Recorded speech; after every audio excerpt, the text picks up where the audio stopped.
पंढरपुरात सुरू असलेल्या धनगर बांधवांच्या आंदोलनादरम्यान एका कार्यकर्त्यानं आत्महत्येचा प्रयत्न केला।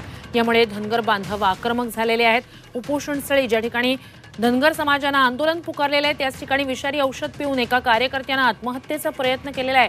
त्यामुळे मोठी खळबळ उडाली।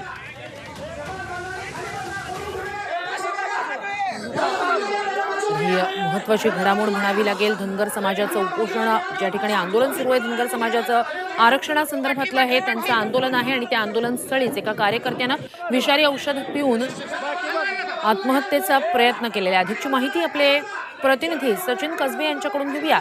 सचिन, काय नेमकं काय घडामोड आहे, का या कार्यकर्त्यानं असं पाऊल उचललं?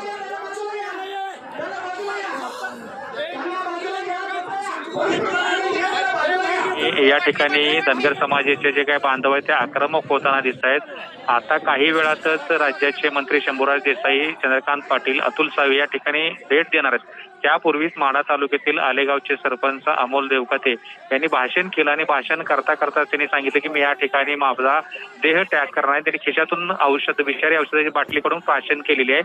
मात्र त्यांना तातडीनं खासगी रुग्णालयात उपचारासाठी दाखल केलेलं आहे। या ठिकाणी वातावरण अत्यंत आक्रमक झालेलं आहे। धनगर समाजाचे जे बांधव आक्रमक आहेत, एसटी आरक्षणाची अंमलबजावणी करावी अशी त्यांची मागणी जोर धरते। आता मंत्र्यांसोबत काय चर्चा होते त्यातूनच या उपोषणाचं भवितव्य ठरणार आहे।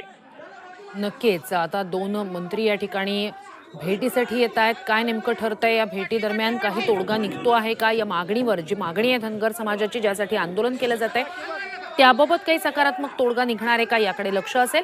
तुमच्याकडनं अपडेट्स घेत राहू। तुर्तास धन्यवाद तुम्ही दिलेल्या संपूर्ण माहितीसाठी।